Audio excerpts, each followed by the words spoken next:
The first time Anna Dugan saw the locked door, she thought nothing of it. But the second time, she noticed that Marcus Garrett's jaw went tight as a drum the moment her eyes drifted toward it, and she filed that small, quiet detail somewhere deep inside herself, where she kept all the things that mattered most. It was the spring of 1882 when Anna arrived in the dusty, sun-blistered town of Callow Creek, Texas, carrying nothing more than a worn carpetbag, a letter of employment, and the kind of determined heart that only grows in women who have had everything taken from them at least once. The town itself was a scrape of civilization carved out of the red clay earth, a mercantile, a livery, a saloon that never quite closed, a church that never quite filled, and a scattering of homes that ranged from proud to pitiful depending on the season and the man who owned them. The railroad had passed through once, 3 years prior, and left behind nothing but a water tower and a vague sense that the world was moving on without Callow Creek's permission. Anna had come because Reverend Howell's wife had written to her in San Antonio, where Anna had been teaching school to the children of Mexican laborers for 2 years following the death of her father. The pay had been meager and the landlord unkind, and when Mrs. Howell's letter arrived describing a position as housekeeper for a rancher north of town who needed someone reliable and decent, Anna had accepted within the same afternoon she had read it. She was 26 years old, self-possessed, and entirely unwilling to remain in a city that kept reminding her of everything she had lost. The rancher's name, she had been told, was Marcus Garrett. She arrived on a Tuesday morning, climbing down from the stage with dust in her hair and her second-best dress already ruined by the journey, and found that no one had come to meet her. The stage driver, a weathered man named Burley Kane, who smelled of tobacco and something stronger, pointed her north along a rutted road with a shrug that suggested he had done his part of the arrangement and considered the rest her problem. Anna thanked him with more grace than the situation warranted, hitched her carpetbag higher on her arm, and started walking. She had covered perhaps a mile when she heard the hoofbeats behind her, not the frantic, careless kind that meant trouble, but the steady, deliberate rhythm of a rider who was going somewhere with intention. She stepped to the side of the road without turning around, and a horse pulled up beside her, and she looked up. Marcus Garrett was 34 years old, broad through the shoulders, with sun-dark skin and dark eyes that held the particular quality of a man who had learned to watch the world without revealing what he thought about it. He wore a gray work shirt and a battered hat that had been a good one in an earlier decade, and he sat his horse the way men who grew up ranching sit horses, as if the saddle were simply another room in the house. He had a week's worth of beard, and the kind of hands that told the whole story of a man's life if you knew how to read them. His were scarred along the knuckles and calloused at the palms, and looked like they had done every kind of honest work there was. He looked down at her from the horse for a moment that lasted just a half-breath longer than was polite, and then he said, "You would be Miss Dugan." "I would," Anna said, not unkindly but not softly either, because she had learned that the tone a woman used in her first sentence with a new employer tended to set the whole shape of the arrangement. "And you are approximately 40 minutes late." Something moved behind his eyes. It was not quite amusement. It was more like recognition, as if he had been expecting someone plain and manageable, and had received instead something he was going to have to think about. "The north pasture fence went down this morning," he said. "That is a reason," Anna said, "not an apology." He held her gaze for another of those half-breath moments, and then he swung down from the horse and took her carpetbag from her hand with a naturalness that suggested he was not accustomed to discussing the finer distinctions between reasons and apologies, but that he had understood her point perfectly well. They rode double back to the ranch, Anna behind him in the saddle with her hands resting properly at her sides rather than holding on, which required more balance than she had expected on the uneven road, but which she managed because she was not going to grip a near stranger's waist on the first day of her employment, no matter how many ruts the road threw at her. The Garrett ranch was larger than she had anticipated. The main house was a solid structure of timber and stone, 2 stories, with a porch that wrapped around the front and a kitchen garden on the south side that had seen better years. There were several outbuildings, a barn, a smokehouse, 2 bunkhouses, a well-built chicken coop, and a dozen horses in a paddock to the east. The land stretched out in every direction with the particular vastness of Texas rangeland, broken only by mesquite and cedar, and the distant blue suggestion of hills.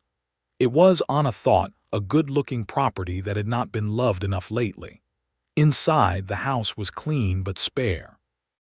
A woman named Hetty Marsh, who was the wife of one of the ranch hands and who had been filling in as housekeeper for the past month, showed Anna through the rooms with the practiced efficiency of someone who had been waiting to hand the responsibility off to someone else.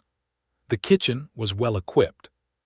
The parlor held a fine fireplace and 2 chairs and a bookshelf that surprised Anna with its contents, not just almanacs and agricultural pamphlets, but actual literature, including a copy of Dickens and 2 volumes of Tennyson. The bedrooms upstairs were spare but clean, and then they came to the end of the upstairs hall, and there was the door. It was an ordinary door in every respect except one. It was the only door in the house fitted with a proper deadbolt lock, and the bolt was thrown. The wood around the frame was undisturbed, the hinges polished, the surface clean, which meant someone was caring for it without opening it. Anna noticed all of this in the 2 seconds it took them to pass by, and then she followed Hetty back downstairs and said nothing about it. Hetty said, before she left that afternoon, "Mr. Garrett is a fair man. He will leave you be as long as the work is done and done right. He takes his meals at 6 in the morning and noon and 7 in the evening. He drinks 1 cup of coffee before bed, no sugar. He does not like to be spoken to loudly, and he does not like to be questioned in front of the hands." She paused at the door and then added, in a slightly different tone, "That room at the end of the hall, just leave it be."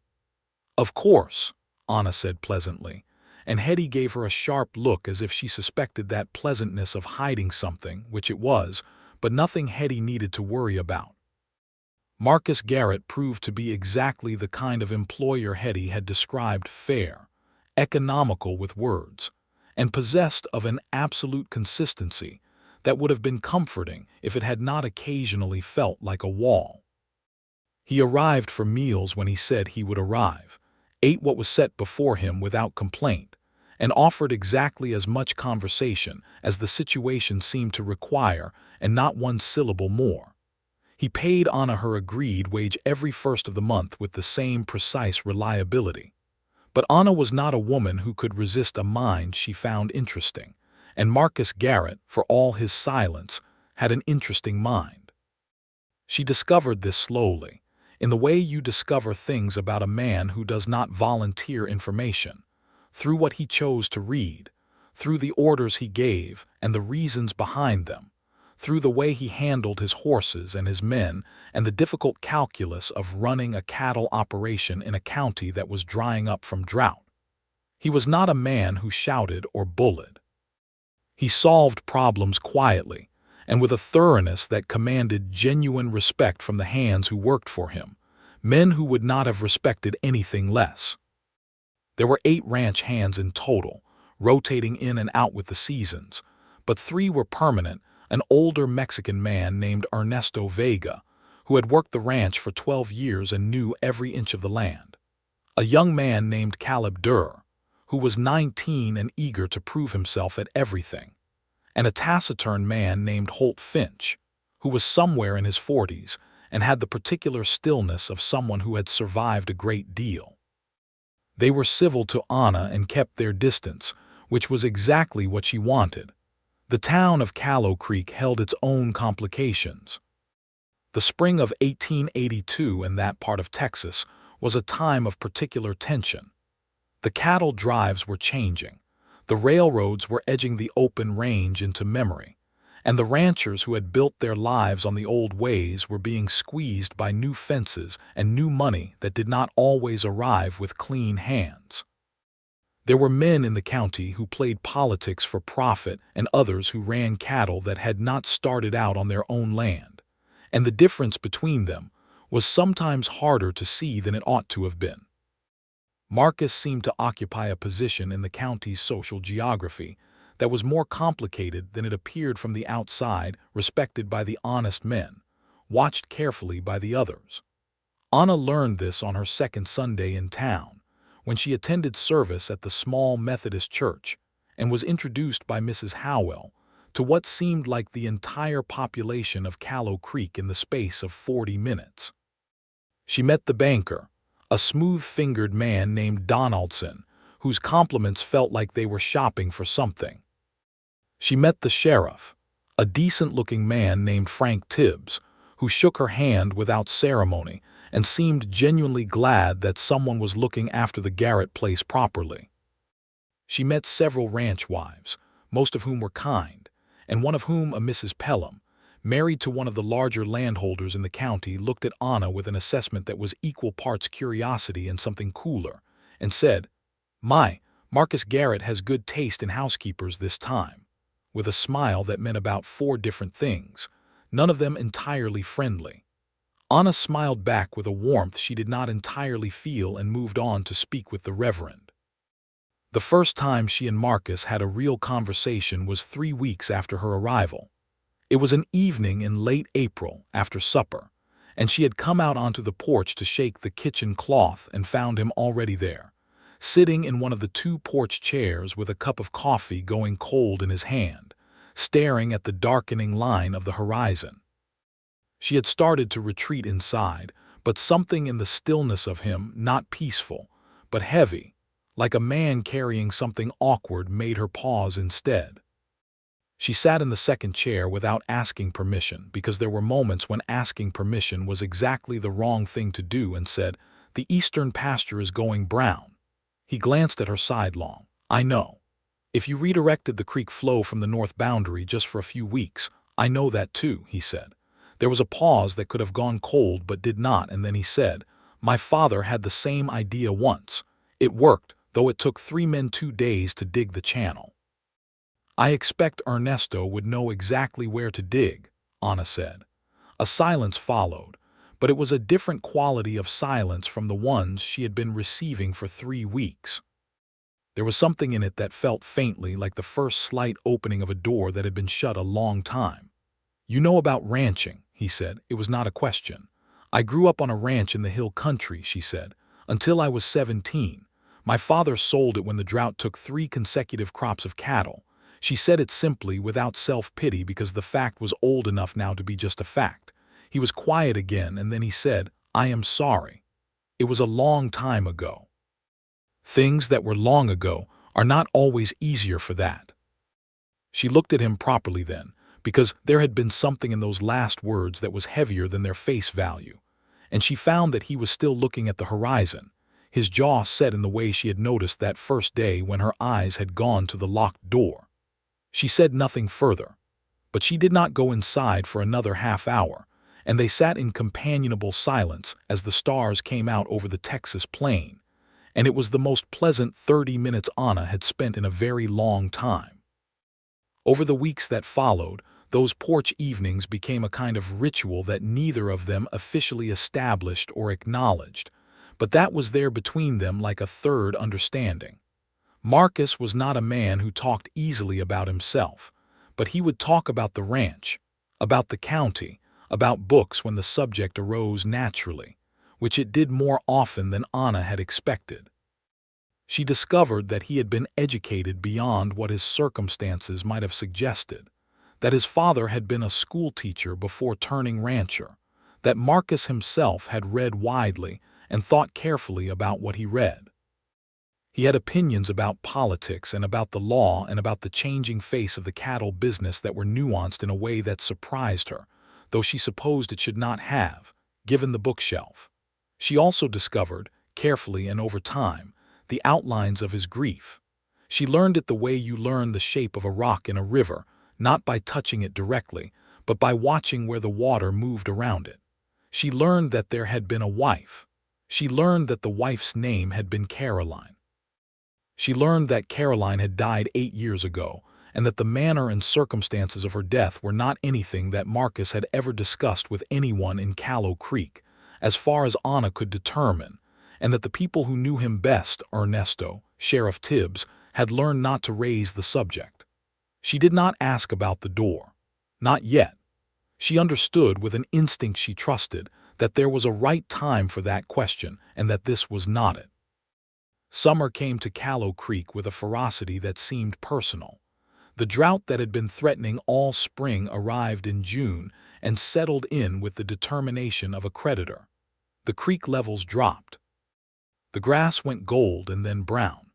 The cattle lost condition. Marcus rode long days and came in late and ate quietly and went to bed without the porch evenings that had been growing into something Anna valued more than she had admitted to herself. She worried, in a practical way, about the ranch, and in a less practical way about the lines that were deepening around his eyes, and the way his shoulders carried more weight than just the drought. She found a way to help that he had not asked for and might not have accepted if offered directly.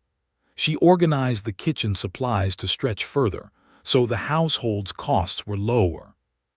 She helped Ernesto's wife, a warm woman named Lupita, with the kitchen garden, and between them they produced vegetables enough to supplement the meals and free up money for feed.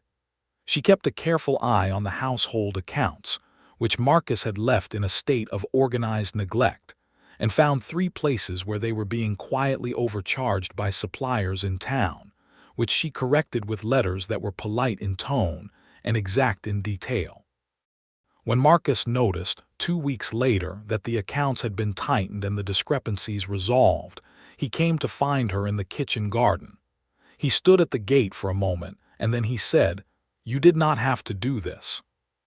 "I know I did not have to," Anna said, without looking up from the bean plants she was staking. "I did it because it needed doing and because I can." He was quiet. She could feel him watching her, and it was a different kind of watching from the careful, evaluating attention he had given her at the beginning. This was something warmer and more uncertain, which was far more interesting. "The Donaldson Bank is pressuring several of the ranchers for early loan repayment," he said after a moment. "Mine among them." She looked up at that. "On what grounds?" "The usual grounds when a banker wants to force a sale. The grounds are whatever he decides they are." Anna set down her staking stick. "Donaldson, I thought there was something wrong with that man the first time I met him." "You met him once at church." "I know. I was not wrong."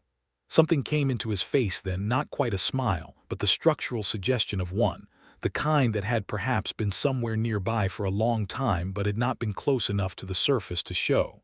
He looked at her for a moment with that almost smile and then looked away and said, "I have a lawyer in San Marcos who is reviewing the documents.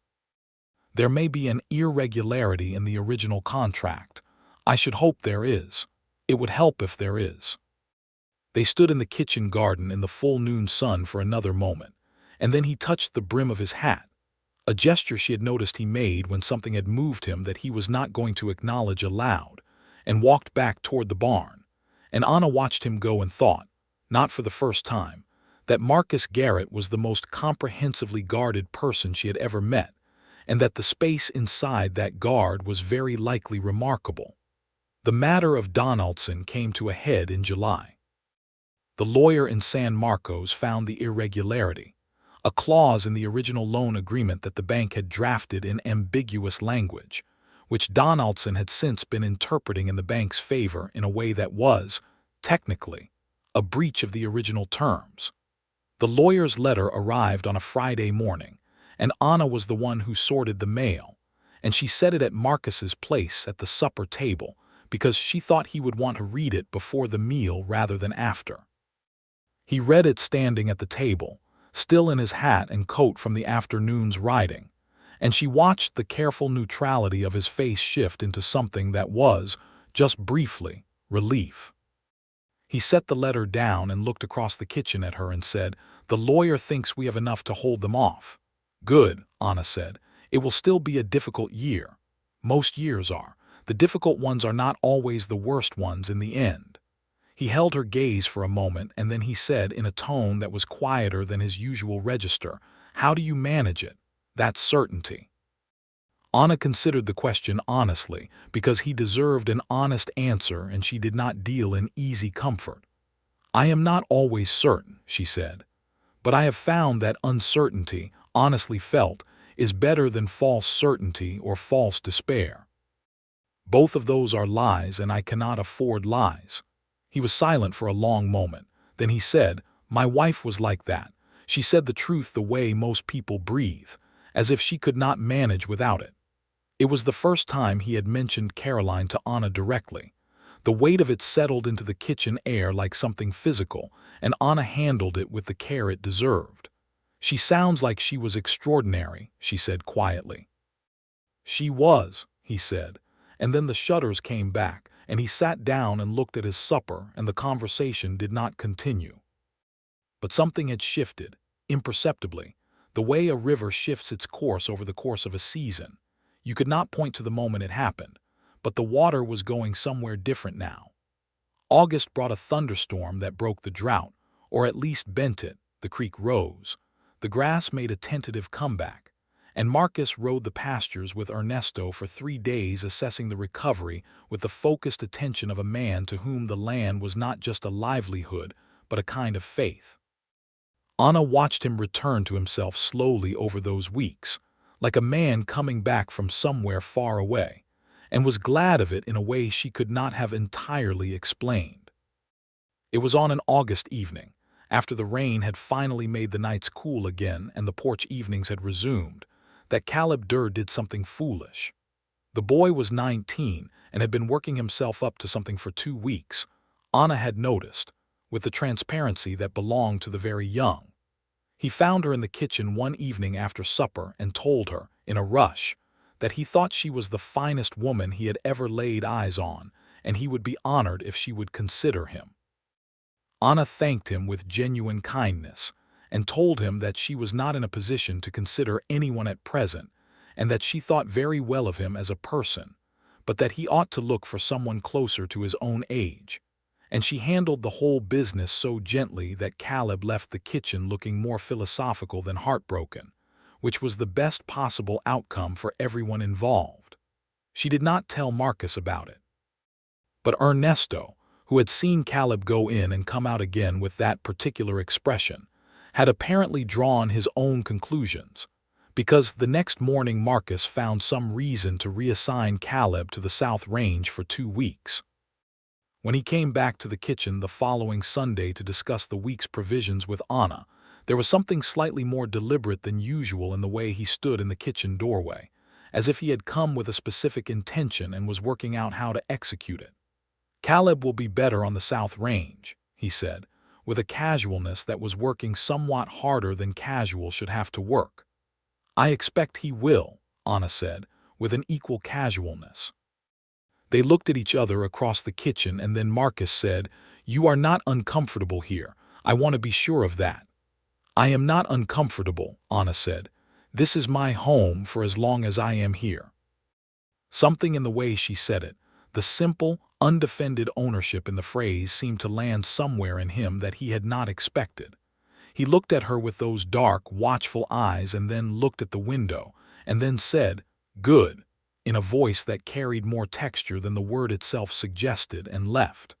That night on the porch they talked for 2 hours. It was the longest they had talked.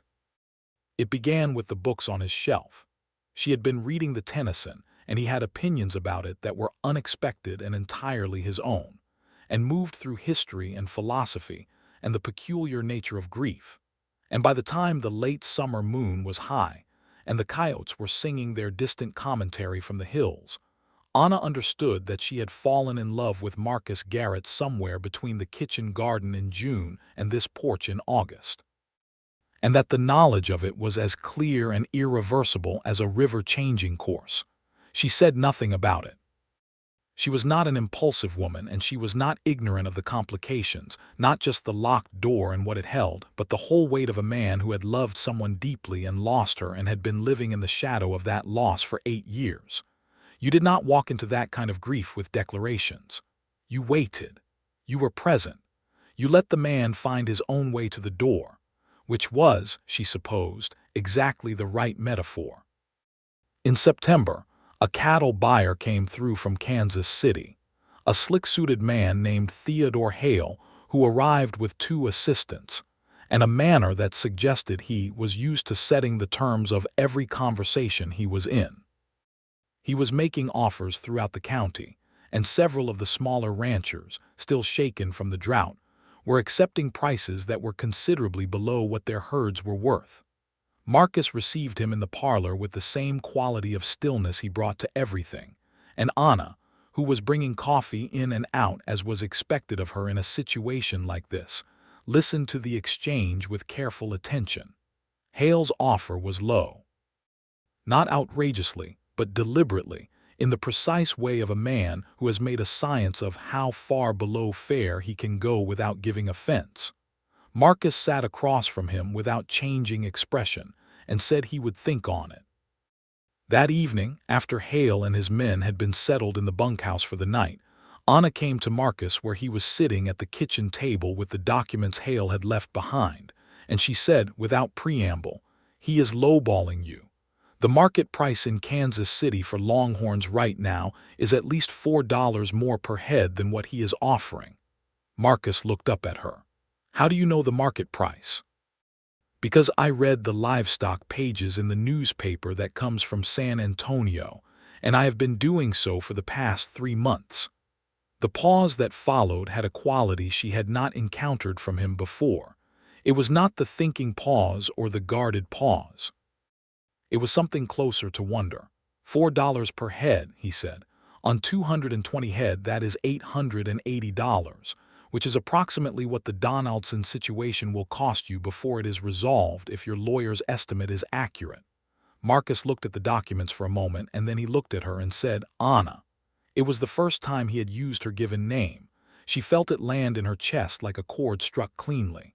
"Yes," she said. "Thank you." She nodded and took the coffee cups to the sink, and neither of them said anything more about the matter.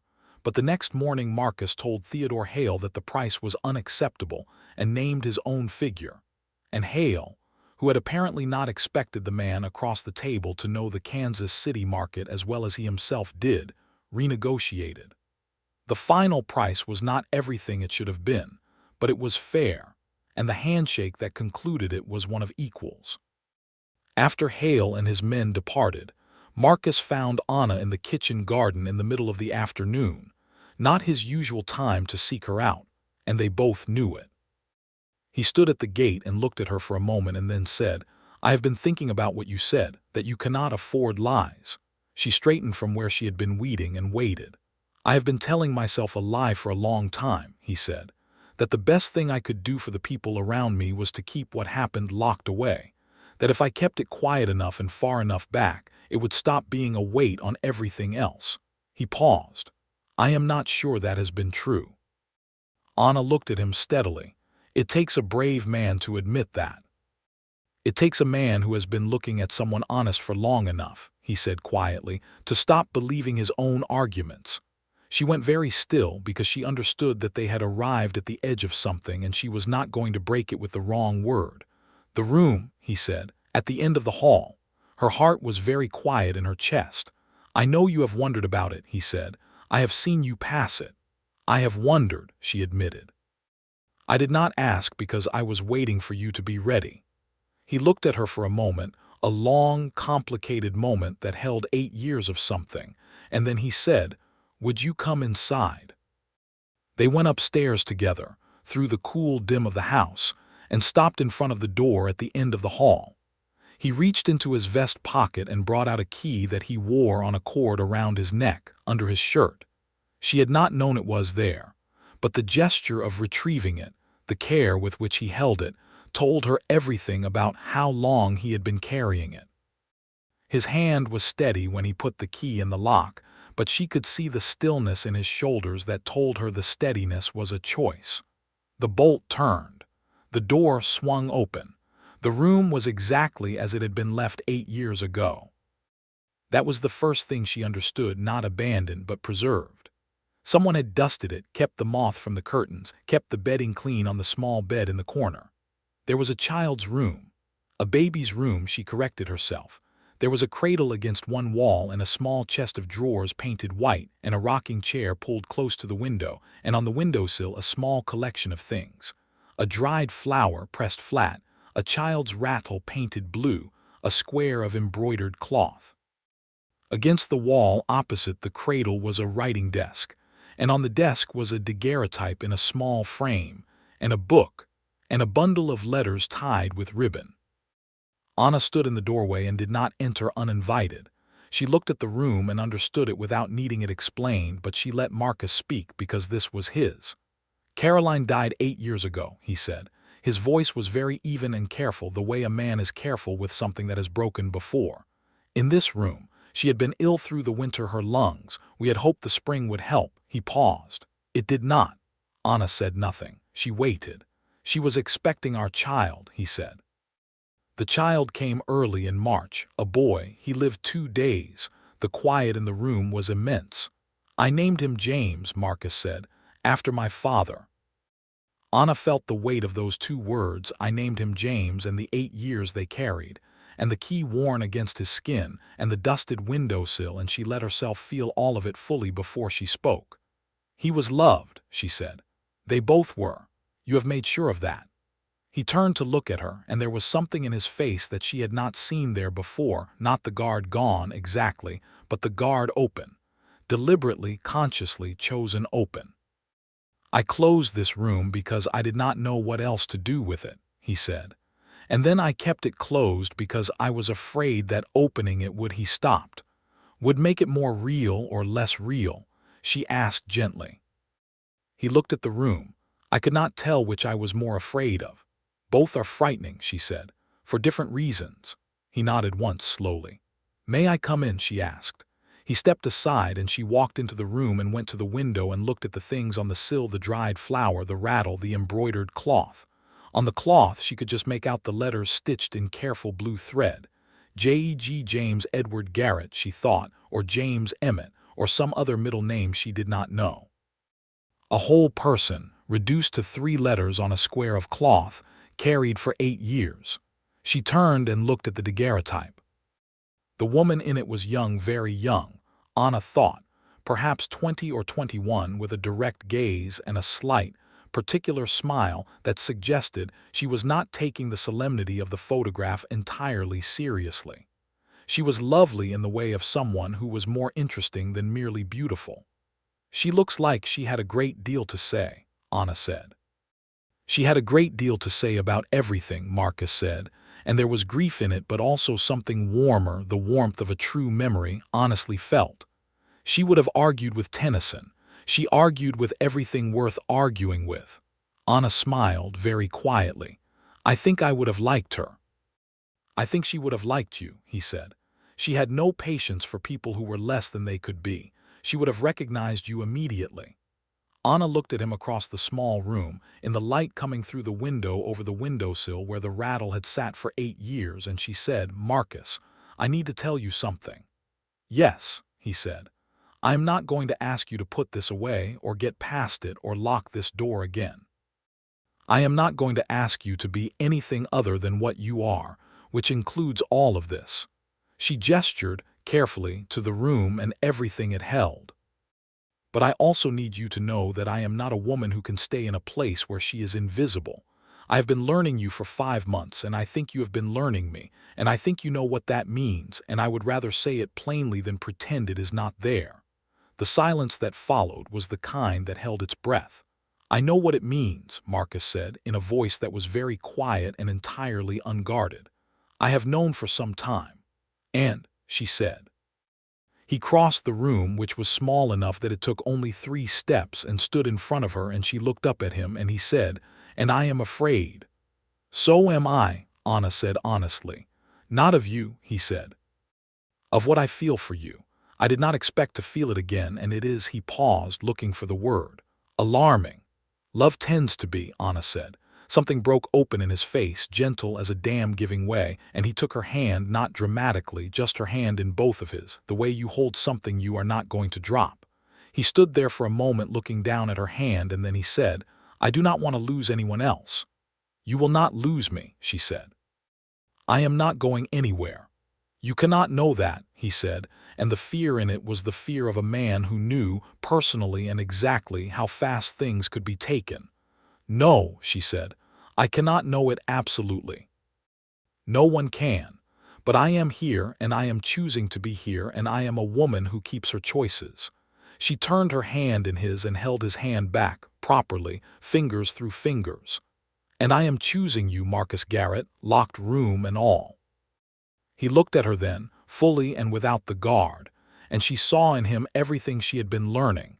The intelligence, the grief, the stubbornness, the tenderness he had been keeping under tight management for 8 years, and the love she felt for him was so clear and complete that it was almost frightening in its own right.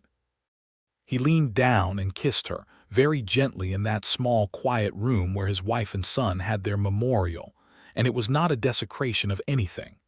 Anna felt, with a certainty she could not have explained, that it was rather the opposite, that the love in this room had not been replaced or erased, but had grown into something larger, the way a river receives a tributary and is only the more itself for it.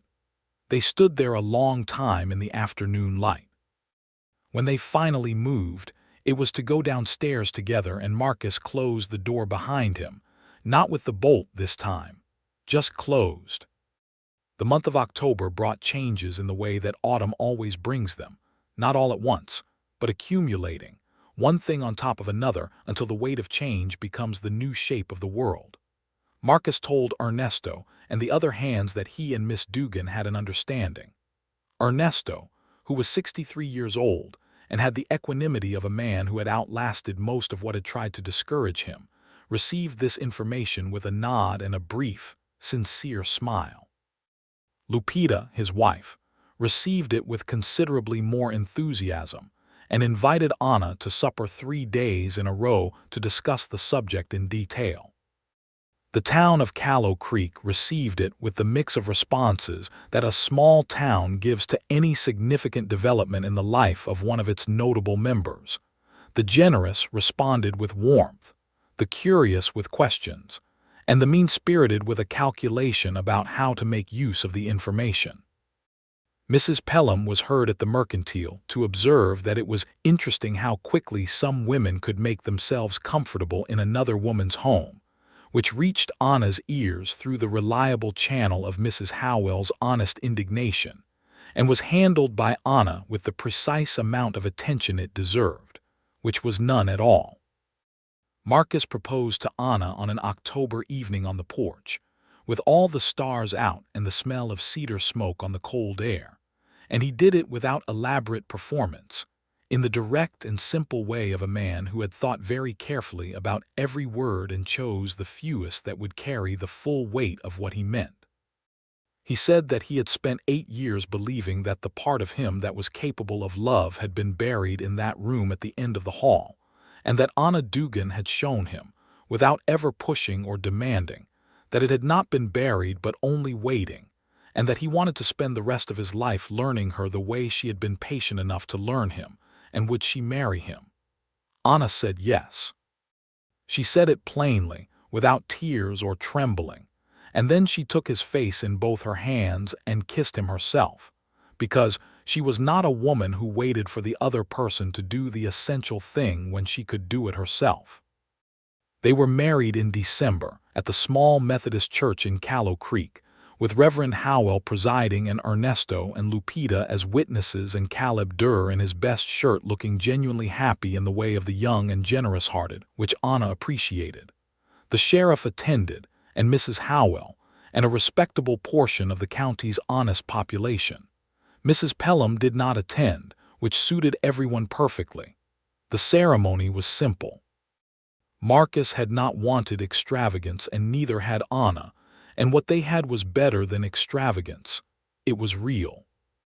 When Reverend Howell asked if Marcus took Anna Dugan as his wife, Marcus said yes with a directness and clarity that filled the small church more thoroughly than shouting could have managed. When he was asked if he, in sickness and in health, in prosperity and in hardship, in all the terms by which the old promises are made, his yes was the yes of a man who understood exactly what the words cost and was paying them willingly. Anna wore her best dress, which she had reworked with new lace that Lupita had helped her source in San Antonio, and she carried a small bunch of late cedar blooms because she liked cedar, and she was not going to carry something conventional just because convention expected it. She was, as she always had been and always would be, entirely herself. They walked out of the church into December sunshine, into the cold, bright air of a Texas winter, and Marcus put her hand in the crook of his arm and she held on, properly and without apology, and the life they had been building quietly for 7 months became official. The winter was the easiest Marcus had known in years. Not because anything went easier on the range. The cold brought its own set of complications, and the Donaldson situation was not yet fully resolved, and there was always work, but because the quality of coming home had changed. Anna had made the house a home in some deeper sense than it had been, not by rearranging it dramatically, but by filling it with her presence, which was warm and direct and entirely without pretense. They ate supper together every evening and talked and argued about books and argued about ranching decisions and agreed on more than they disagreed, which was satisfying, and disagreed with genuine respect for each other, which was more satisfying still. The room at the end of the hall was no longer locked. Marcus began, that winter, to go in sometimes, not often, not every day, but sometimes in the evenings, and Anna would see the light under the door and understand and leave him to it. Occasionally she would find him there when she came to bed, and she would come in and sit in the rocking chair by the window while he sat on the edge of the small chest of drawers, and they would be quiet together in the room for a while, and it was not a sad quiet but a tender one, the kind that honors what it holds. He told her, in pieces, over that winter, about Caroline. Her full name had been Caroline Ann Morse before she was Garrett. She had come from a family in Georgia, not wealthy but educated, and had come to Texas with her parents when she was 16, and had met Marcus at 18 at a town social, and had spent the next 6 months arguing with him about politics, until he had realized that arguing with her was the most interesting thing he had done with his time, and proposed to put it on a permanent footing. She had been 20 when they married and 22 when she died, and the son had come 3 months before his time, and Marcus had been with them both at the end, and that was all he said about the end. Anna did not press for more. She understood that some things are contained in the telling rather than the detail, and that what Marcus had told her was the whole of it, the love, and the joy, and the ending that came too fast, and the 8 years of keeping faith with the memory of it. "She was your first great love," Anna said once in the room with the winter moon coming through the window. "She was," he said, "and you are." He stopped. "You do not have to say what I am," Anna said. "I know. You are not a second or a lesser," he said. "I want you to understand that. What I feel for you is its own thing. It is not a replacement. It is a different river," she said. He looked at her. "Yes," she smiled. "I know that too." He reached across the narrow distance in the moonlit room and took her hand, and they stayed there until the cold made it impractical and then went to bed, and the room was left to its quiet, and it was at peace with everything.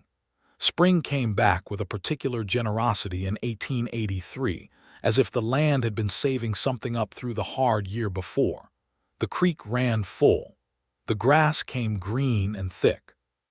The cattle recovered their condition, and Marcus sold at good prices in March and April, enough to settle the Donaldson situation conclusively, and with money remaining to make improvements to the barn and the eastern fence line that had been needed for years.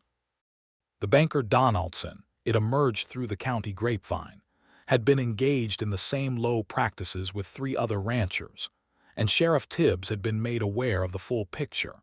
And while the legal machinery of 1883 Texas did not always move swiftly against men with money and influence, it moved, and Donaldson found his position in the county considerably less comfortable by midsummer than it had been before. Anna and Marcus rode out together in April, on the fine spring mornings when the whole country looked like a promise being kept, and those rides were among the things Anna loved best about her life.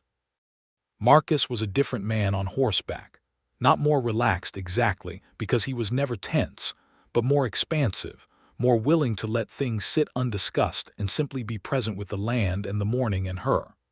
They would ride out to the east pasture or the north boundary or up into the cedar hills, and talk or not talk, and return in the late morning when the work of the day demanded it, and Anna thought there was very little she would have changed about any of it.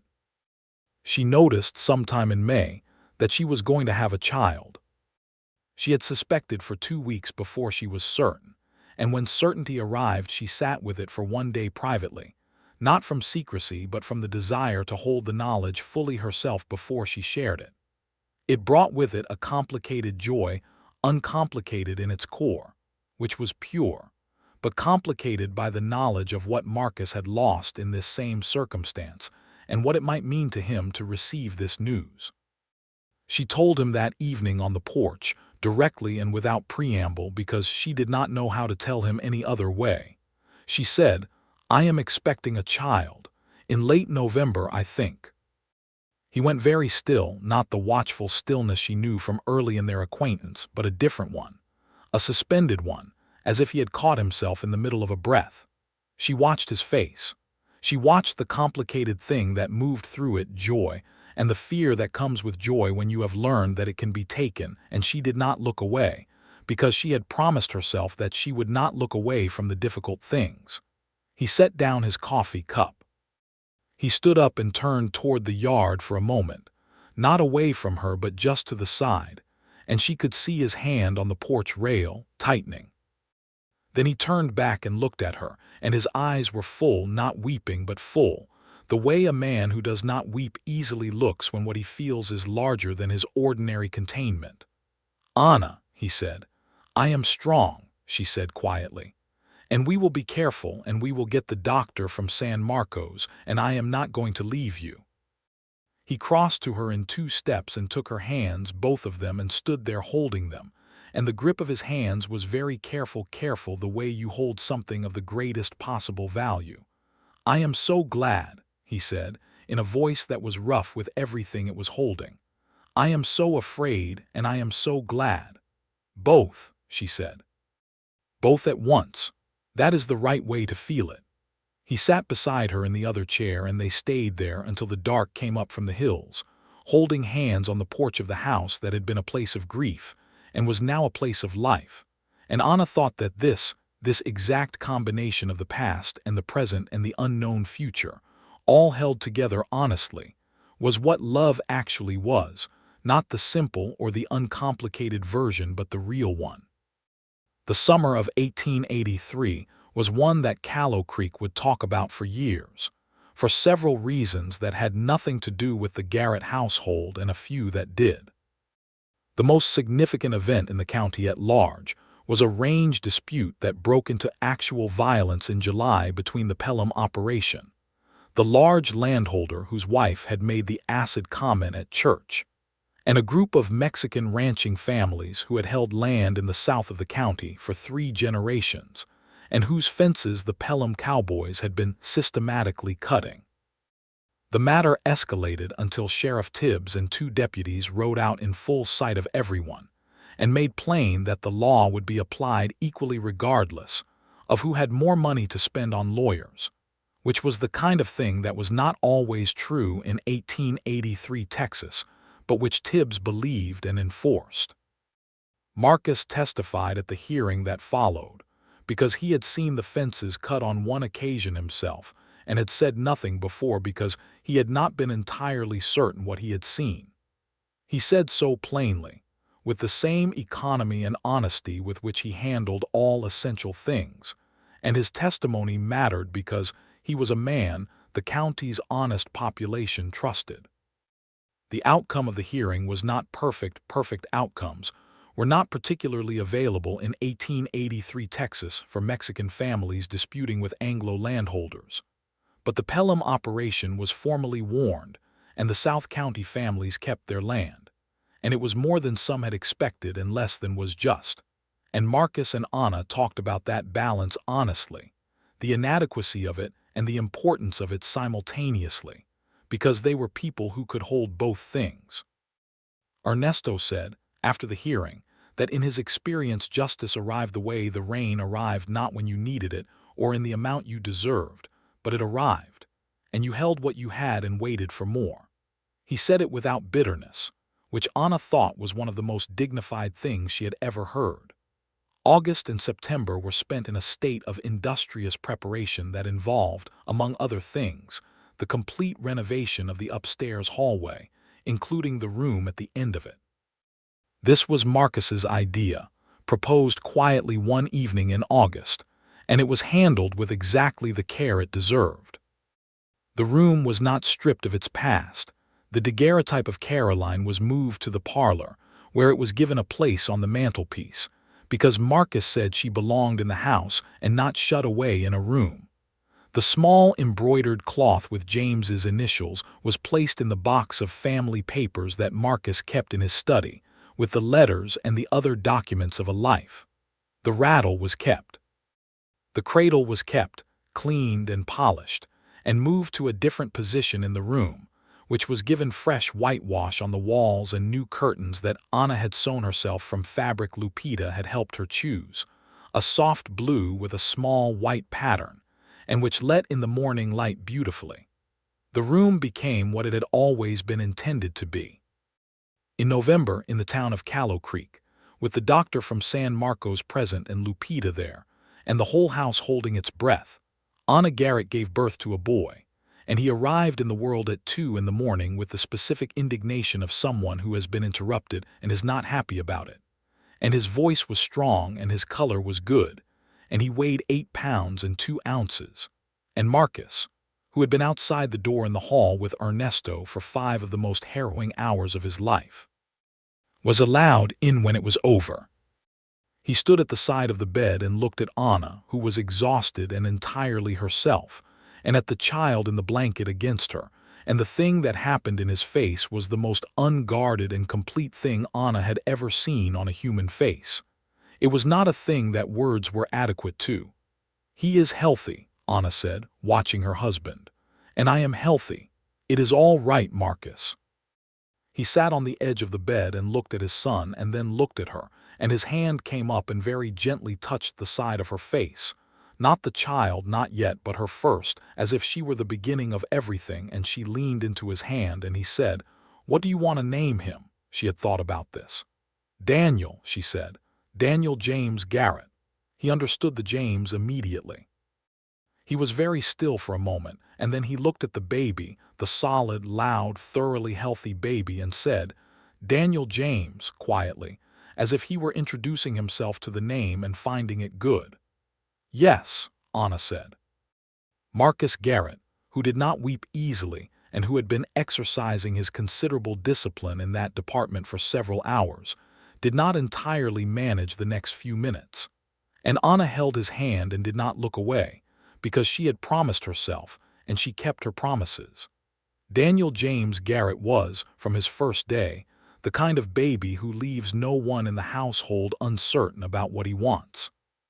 He was loud, opinionated, and possessed of an excellent appetite, and he was adored by everyone on the ranch, with a completeness that was slightly alarming and entirely predictable. Ernesto, who had 3 grown children of his own and 7 grandchildren, held the baby with the practiced ease of long experience, and told Marcus solemnly that the boy had his grandfather's look about the brow, which was generous since Marcus's father had been dead for 15 years, and no one else was in a position to verify it. Caleb Durr, who was now 20 and had grown up considerably over the year he had been on the ranch, carved a small horse out of cedar wood for the baby's cradle, and presented it with more awkwardness than the act required, and Anna thanked him with sincere warmth and told him it was beautiful, which it was. Holt Finch, the taciturn hand, said nothing on the subject but spent an entire afternoon mending the paddock fence that had nothing to do with his assigned work, and everything to do with the fact that men like Holt express what they feel through what they do, and Anna appreciated it. The winter of 1883 was cold but not cruel, and the ranch weathered it well, and the house was warm in the evenings with the fire and the three of them together, and sometimes Ernest and Lupita in the kitchen for supper, and sometimes the simple animal pleasure of everyone present and accounted for and safe. Marcus, in those winter evenings with Daniel in the crook of one arm and Anna across from him with her book and the fire going, was a man who was fully in the world. Not uncomplicated. He would never be uncomplicated. That was not the nature of a man like him, but present and open, and loving his life with the particular intensity of someone who knows exactly what it cost and values it accordingly. He told Anna, one evening when Daniel had finally gone to sleep and the house was quiet, that he had gone to the churchyard in the autumn and told Caroline about her. He said it matter-of-factly, which was the only way he could have said it, and Anna received it the same way. "What did you tell her?" she asked. "The truth," he said, "that I had found someone honest and brave who had taught me how to open a door I had been afraid of, and that I was glad, and that I hoped she was glad too." Anna looked at the fire for a moment. "And do you think she was?" "I think Caroline would have said there was nothing to hope about," Marcus said. "She would have said that obviously the right thing had happened, and obviously she was glad, and why did it take me 8 years to figure it out?" Anna laughed, a real laugh, unguarded and full, and Marcus looked at her with the expression that she knew by now was what love looked like on his face, that precise quality of his attention when it was given completely. He reached across and took her hand, and they were quiet together in the warm room, and the cedar wood shifted in the fireplace, and outside the Texas winter was doing whatever it did, and it was very far away. Spring came again in 1884, the way spring always came to that part of Texas, not gradually but in a rush, as if the land had been holding its breath and then released everything at once. The mesquite bloomed, the creek ran fast, the cattle fattened on the new grass. Daniel, now approaching 6 months, had acquired the ability to look at things with intense focus and grip whatever was placed in his hand, with a determination that suggested he intended to keep it, both of which seemed to Anna to be excellent qualities for the life ahead of him. Marcus made several decisions that spring that Anna had had a hand in, the expansion of the horse breeding operation, which she had suggested the previous autumn, based on the market for good working horses being steadier than the cattle market in uncertain years, the improvement of the kitchen garden to a scale that would produce a genuine surplus for sale, and the hiring of a second permanent hand to replace Caleb, who had decided to take a position with a ranch in New Mexico where his uncle was foreman.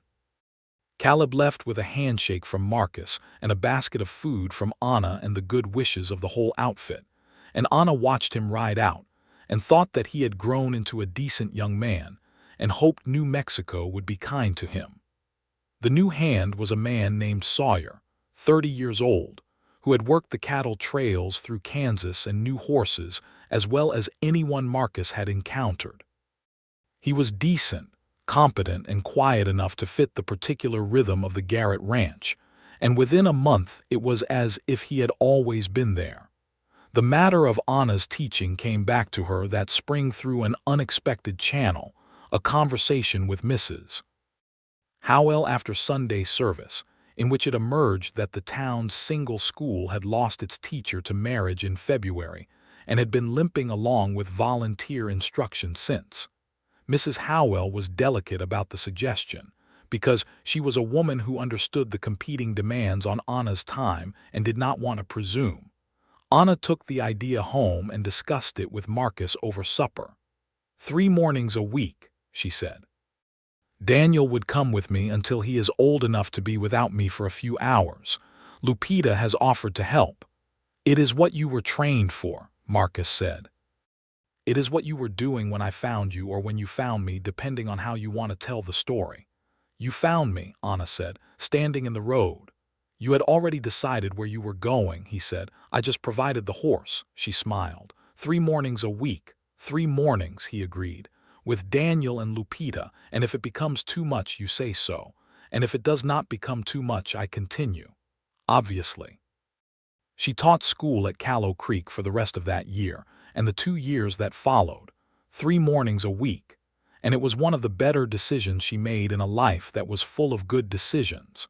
Because she was a natural teacher, patient with the slow, challenging to the quick, and possessed of the fundamental belief that every child in her classroom deserved to think as rigorously and read as widely as she had any power to make them.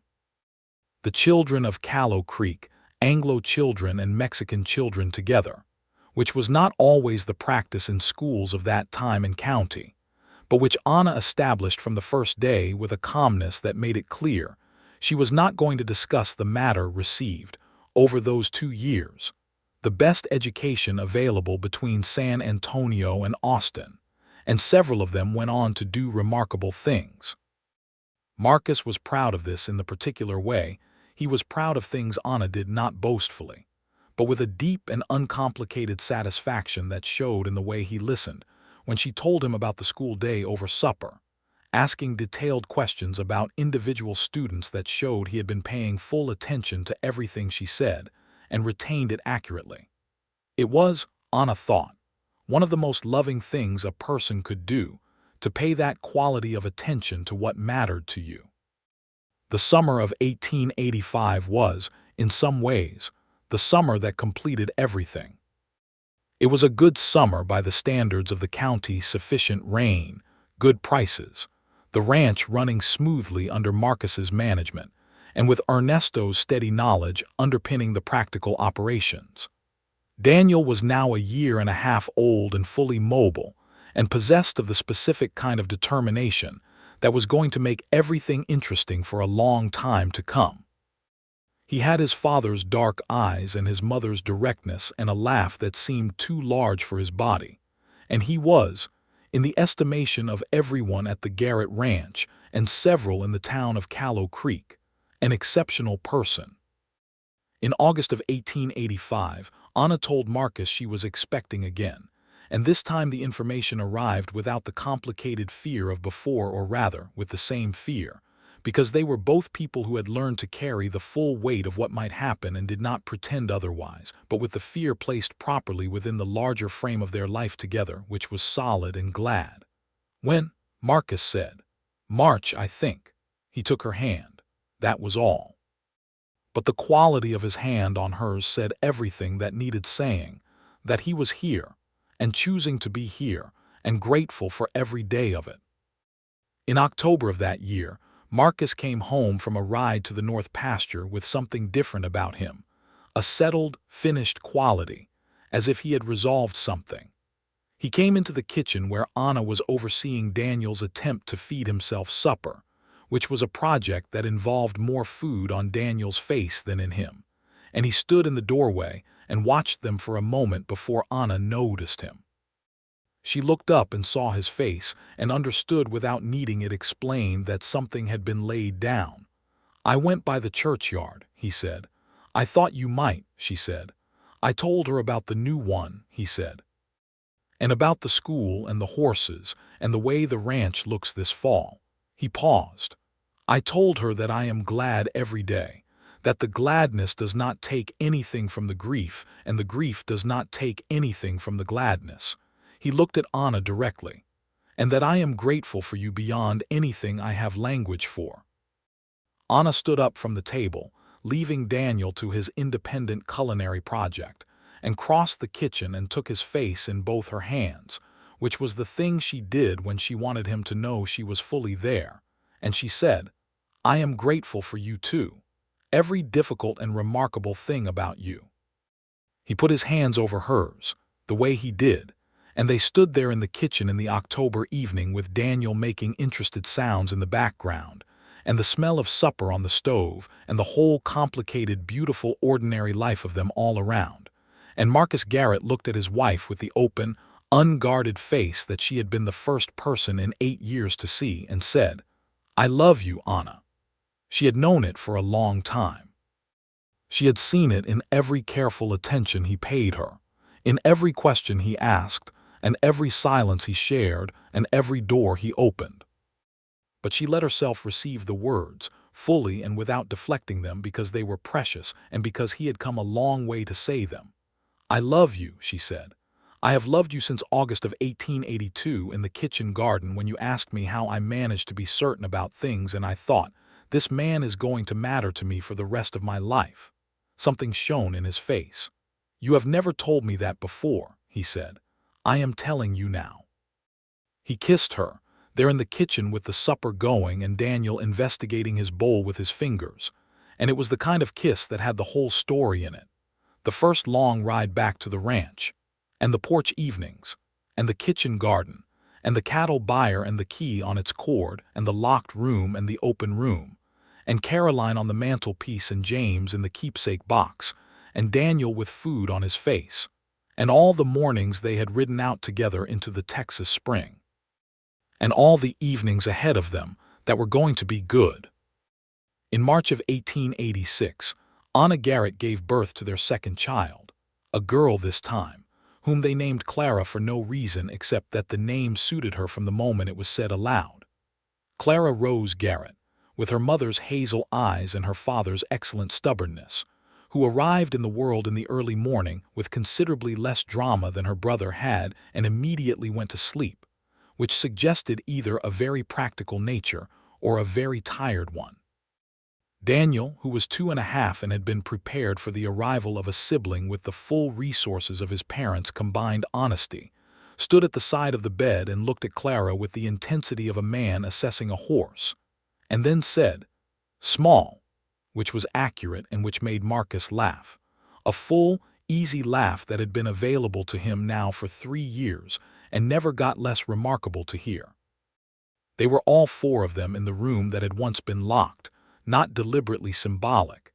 It was simply the most comfortable room upstairs with the best morning light, and the rattle that had sat on the windowsill for 8 years sat there still in its same place, because Anna had decided it belonged there and Marcus had agreed, and it was not a sad thing in that room anymore. It was a present thing, a belonging thing, part of the continuous story of the family that had lived in this house. Ernesto and Lupita came to see Clara the morning after she was born, and Ernesto held her with his grandfather's ease and spoke to her softly in Spanish, and Lupita brought food enough to feed everyone on the ranch for a week, and then stayed to make sure it was actually consumed, which was her way of loving the people she loved. Sheriff Tibbs came through on a Tuesday with a carved wooden rattle from the mercantile, and stayed for coffee and left looking considerably more cheerful than he usually did, which was saying something. Even Holt Finch appeared at the kitchen door with a brief, awkward nod in the direction of the news, which was everything Holt was capable of, and which Anna received with genuine warmth. The Garrett Ranch in the spring of 1886 was a different place from the property Anna had walked toward on that dusty Tuesday in April of 1882. The same land, the same timber and stone of the house, the same long view of the Texas hills, but the fence lines were sound, and the grass was managed, and the horses were fine, and the house was alive with the sound of 2 children and 2 adults who had made something together that was worth the name of life. Marcus rode the north pasture on a Wednesday morning in May of that year, alone in the early hours before the hands were fully at work, and he stood his horse at the top of the rise where the land spread out in every direction under the wide, indifferent, magnificent Texas sky, and he thought about the 8 years before Anna.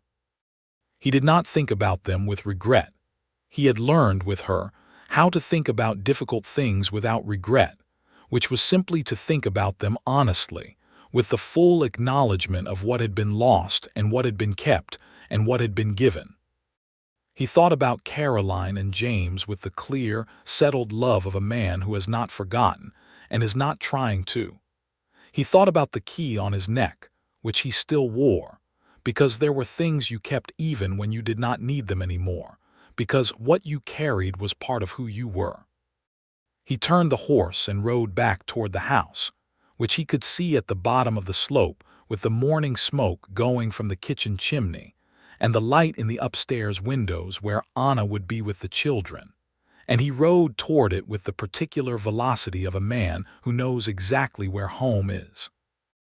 Anna saw him come in from the kitchen window, the way she often did in the mornings, the big gray horse coming down the slope at an easy canter, her husband easy in the saddle, hat tipped against the sun.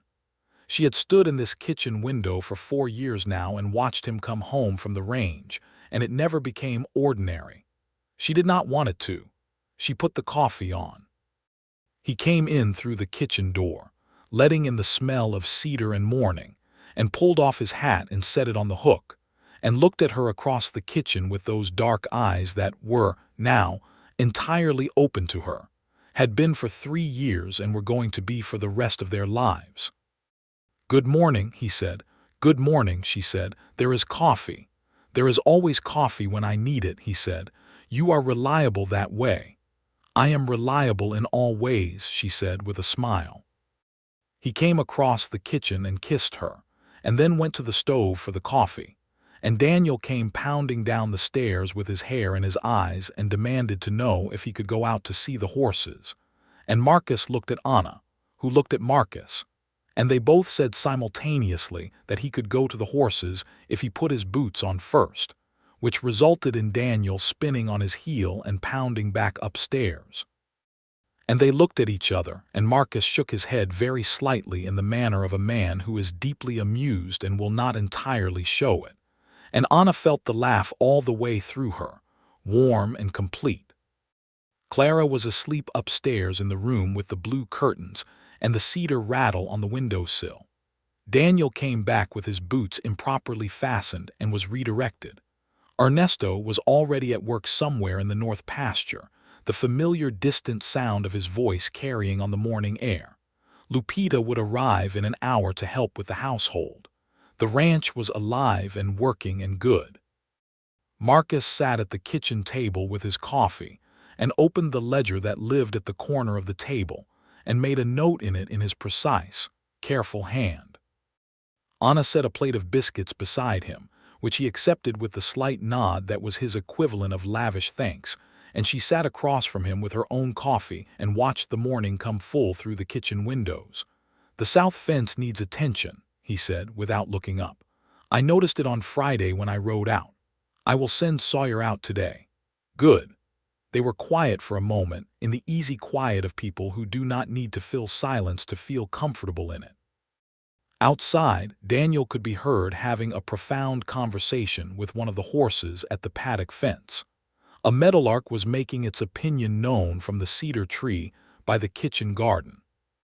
"Anna," Marcus said. "Yes," she said.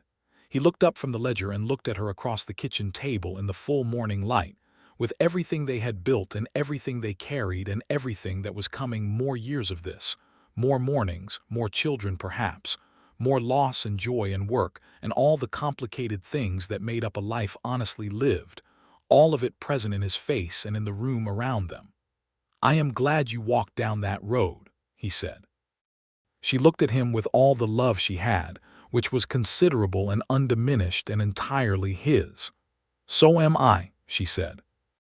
Outside, the Texas spring was enormous and blue and going on forever, and the meadowlark sang again, and Daniel laughed at something one of the horses had done, and Marcus Garrett looked at his wife across the kitchen table with an open face and an open heart, and the life they had made together went forward into the morning, complete and full and resolved in every essential particular, bright as a river running clean.